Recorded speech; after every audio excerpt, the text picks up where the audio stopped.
I retired with millions at 65. It was the worst mistake of my life. I retired at 65 with more money than I ever imagined having when I was young. Enough that people nodded when they heard the number. Enough that no one worried about me. Enough that from the outside my story looked complete. Safe. Successful. Finished. What no one saw was how quickly everything inside me began to unravel. For most of my adult life, I believed retirement was the finish line. I believed that once I crossed it, life would finally slow down in a good way, that the pressure would lift, that the constant low-grade anxiety I carried would dissolve. I told myself I was sacrificing the present so I could enjoy the future properly. I believed that deeply. It justified everything. The long hours, the missed dinners, the postponed trips, the relationships maintained at a distance. I wasn't neglecting life, I told myself. I was investing in it. I was buying freedom. When the day finally came and I walked away, I expected relief. I expected joy. I expected a sense of arrival. What I felt instead was disorientation. The first weeks felt strange but pleasant. Sleeping without an alarm felt rebellious. Drinking coffee slowly felt luxurious. I didn't have to check my phone. No one needed an answer from me. No decision was urgent. At first, that felt like peace. But peace, I learned, is not the same as emptiness. After the novelty faded, the days began to stretch. Without deadlines, time lost its shape. Mornings bled into afternoons. Afternoons slid quietly into evenings. Nothing pulled me forward. Nothing pushed back.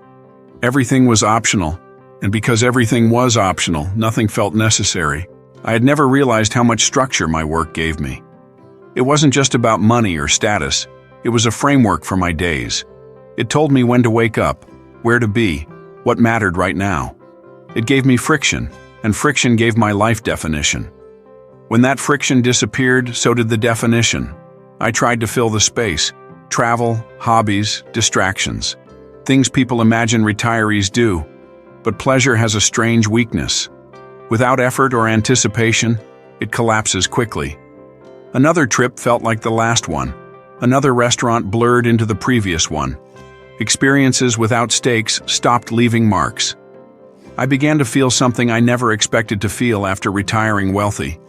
I felt invisible, not ignored, just unnecessary.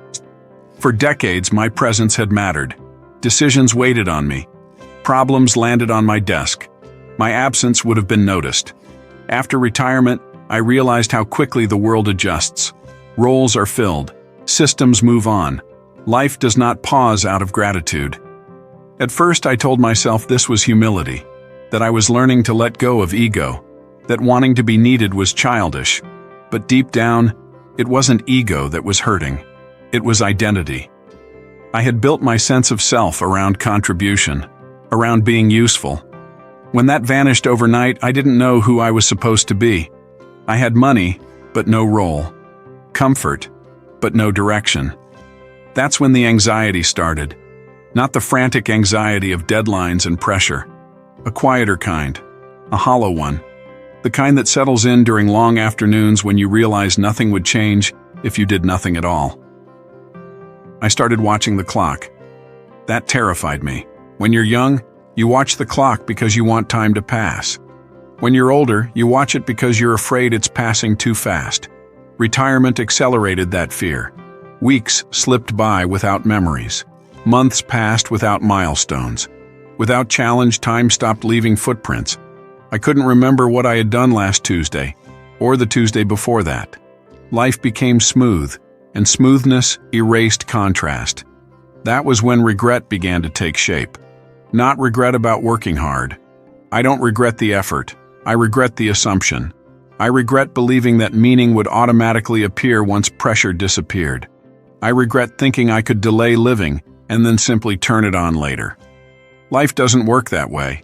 Meaning isn't something you receive, it's something you practice. And I had stopped practicing it decades earlier, telling myself I'd start later. Later arrived, and I was unprepared. My relationships changed too. Work had been a buffer, a rhythm, a separation that made time together intentional. Retirement collapsed that structure. Suddenly, We were together constantly, without a shared direction.